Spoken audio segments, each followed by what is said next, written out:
Good morning विद्यार्थी मित्रों। कक्षा 12 विषय भूगोल पाठ 6 दूर संचार। इससे पहले वाले वीडियो में हम लोगों ने संचार के बारे में जाना था। यहाँ पर हम लोग व्यक्तिगत संचार तंत्र के बारे में जानेंगे। व्यक्तिगत संचार तंत्र को अंग्रेजी में पर्सनल कम्युनिकेशन सिस्टम कहते हैं। कहने का अर्थ है एक व्यक्ति दूसरे व्यक्ति को अपना संदेशा भेजे या रूबरू बात करे अथवा कागज के जरिए संदेशा भेजे तो उसे व्यक्तिगत संचार तंत्र कहते हैं। व्यक्तिगत संचार तंत्र में टेलीफोन, फैक्स, इंटरनेट, ईमेल, डाक सेवा और कुरियर सेवा वगैरह माध्यम का समावेश होता है। सबसे पहले हम लोग टेलीफोन के बारे में जानकारी प्राप्त करेंगे। जैसा कि मैंने आपको बताया था कि प्राचीन काल में लोग ढोलक बजाकर, आग के जरिए, आवाज से, झंडा लहराकर या पशु पक्षियों के जरिए संदेशा भेजते थे। पर जैसे जैसे समय बीता, टेक्नोलॉजी का विकास हुआ, विकास के साथ साथ संचार तंत्र का भी विकास देखने को मिला। व्यक्ति संचार तंत्र में टेलीफोन की सेवा यह बहुत जूनी सेवा है। आज के समय में टेलीफोन का उपयोग बहुत कम हो गया है, पर आज भी सरकारी ऑफिसों में या व्यक्तिगत ऑफिसों में टेलीफोन का उपयोग आज भी देखने को मिलता है। 20वीं सदी के प्रारंभ में मध्यकाल में यूएसए की तार और टेलीफोन कंपनियों का वहां की टेलीफोन उद्योगों पर एकाधिकार था, यानी उनका वर्चस्व था। यूएसए के शहरीकरण में टेलीफोन सेवा का एक निर्णायक परिबल माना जा सकता है, यानी शहरीकरण होने के लिए टेलीफोन सेवा को प्रमुख माना गया है। उसके माध्यम से कंपनियों के मुख्यालयों के साथ कामकाज संभव हो सका, यानी जो कंपनी का मुख्यालय था वो शहरों में होता था और जो छोटी छोटी शाखाएं थी वो शहरों के बाहर या दूसरे शहरों में स्थापित की जाती थी। टेलीफोन के जरिए वो एक दूसरे से बात करके यानी अपना काम करते थे। इसके लिए उन्हें मिलने की आवश्यकता नहीं पड़ती थी और काम बहुत कम समय में हो जाता था। पर जैसे जैसे प्रतिस्पर्धा बढ़ने पर टेलीफोन कंपनियों ने अपनी प्रणाली को उन्नत बनाने के लिए तांबे के तार के बदले ऑप्टिकल फाइबर और सैटेलाइट का उपयोग किया। जो तांबे के तार थे ना, वो बरसात पड़ने पर या खिंचाव आने पे टूट जाते थे, उनमें ज्यादा मजबूती नहीं थी। पर जो ये ऑप्टिकल फाइबर है ये मजबूत होता है। अगर इस पे मान लो कि हाँ खींचा जाए या कई बार किसी चीज से वार भी किया जाए तो ये इतना जल्दी टूटते नहीं है। ये तार काफी मजबूत आते हैं। और सैटेलाइट का उपयोग तो हम जानते ही हैं कि मोबाइल सेवा में सैटेलाइट का सबसे महत्वपूर्ण स्थान है।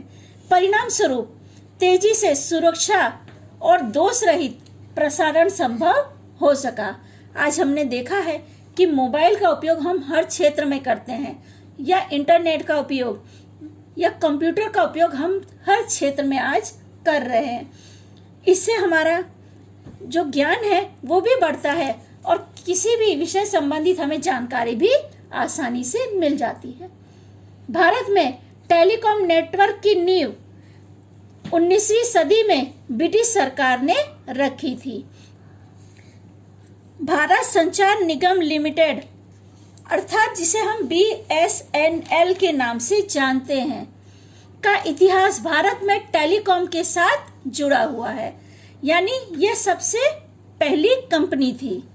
भारत में जो टेलीकॉम की शुरुआत हुई 20वीं सदी में, उस सदी में जो सबसे पहली कंपनी की स्थापना हुई थी वो BSNL थी। BSNL ये भारत की कंपनी थी।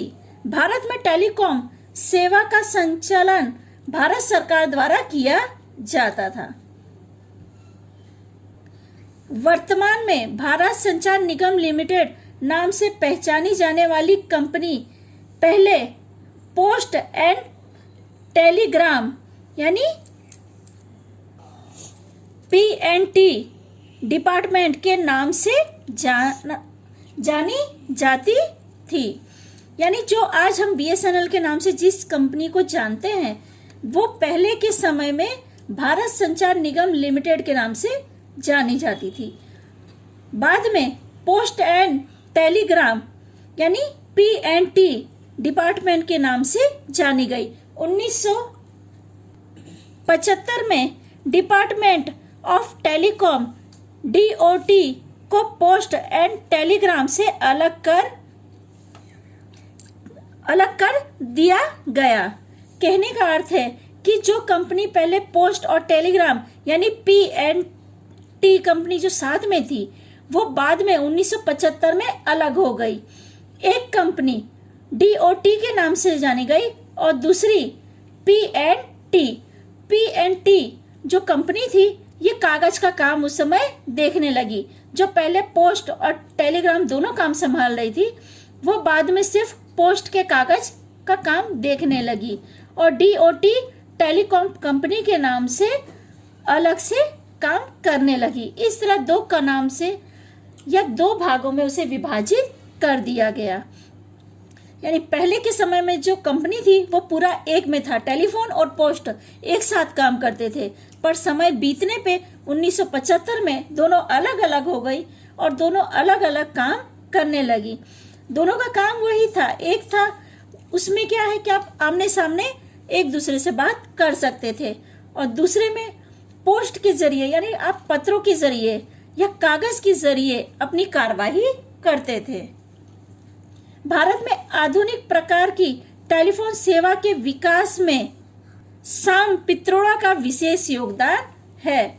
आधुनिक समय में विज्ञान और इंफॉर्मेशन टेक्नोलॉजी के विकास के कारण सेलफोन सेवाएं समग्र विश्व में खूब तेजी से लोकप्रिय संचार सेवा बनी। इंफॉर्मेशन टेक्नोलॉजी के बारे में मैंने पहले भी आपको बताया। इंफॉर्मेशन टेक्नोलॉजी अर्थात IT मोबाइल की सेवा का जो आज हम विकास देख रहे हैं इसकी वजह से टेलीफोन का उपयोग तो कम हो गया है पर सेलफोन का उपयोग अधिक बढ़ चुका है। यानी आज सेलफोन आप देखें तो हर किसी के पास सेलफोन आप देख सकते हैं। इसके जरिए आप एक दूसरे से आसानी से किसी भी वक्त बात कर सकते हैं। इस सेवा के कारण व्यक्ति समग्र विश्व में यानी समग्र विश्व को अपने साथ हर पल रख सकता है या हर पल वो विश्व के साथ संपर्क में बना रहता है। स्मार्ट सेल फोन की सहायता से इंटरनेट के माध्यमों द्वारा अनेकों क्षेत्रों में जानकारी का आदान प्रदान आज तेजी से और प्रभावशाली बना है। आज हम देखें तो हम कोई भी जानकारी थोड़ी सी देर में किसी दूसरे तक पहुंचा सकते हैं या कोई भी जानकारी किसी से प्राप्त कर सकते हैं। पिछले 2 दशकों में कई निजी विदेश कंपनियों ने टेलीकॉम क्षेत्र में विशेष योगदान दिया है या इसमें प्रवेश किया भी है। आपने देखा है कि पहले टेलीफोन जो कंपनियां थी वो गिनी चुनी थी, पर आज बहुत सारी कंपनियां मार्केट में देखने को मिल रही हैं। हमारा अगला टॉपिक है फैक्स। एक स्थान पर रहे कागज के ऊपर की लिखावट या चित्र की वास्तविक प्रतिकृति अन्य स्थान पर कागज के ऊपर फैक्स मशीन द्वारा छापने की क्रिया को फैक्स कहते हैं।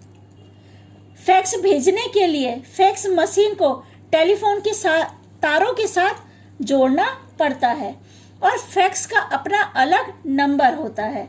इस नंबर का उपयोग से आने वाली छवि को फैक्स मशीन ग्रहण कर लेती है।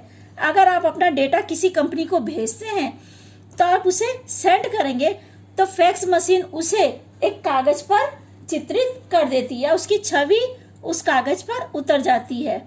या जो हम लोग कहते हैं कि स्कैन करती हैं, तो मशीन उसे स्कैन कर लेती है। कहने का अर्थ है कि सेम फोटोकॉपी सामने वाले को मिल जाएगी। जो आपने पेपर भेजा है सेम वही कॉपी उस सामने वाले इंसान को मिल जाएगी। दर्शाए गए नंबर का फैक्स मशीन में छवि उतार देता है। संदेशा आते ही मशीन में छवि प्रिंट होकर बाहर आती है। इस तरह फैक्स द्वारा एक स्थान से दूसरे स्थान पर कागज के ऊपर की कोई भी लिखावट या चित्र भेजा जा सकता है। आधुनिक समय में दूर संचार के अन्य साधनों का उपयोग बढ़ने से फैक्स का उपयोग भी कम हो गया है, पर ऐसा नहीं है कि फैक्स का उपयोग नहीं है। आज भी कंपनियों में फैक्स का उपयोग देखने को मिलता है। आप अपने बायोडेटा या अपनी जानकारी किसी भी कंपनी के साथ शेयर कर सकते हैं और वो फैक्स मशीन के द्वारा आपके बारे में जानकारी देख सकता है या प्राप्त कर सकता है।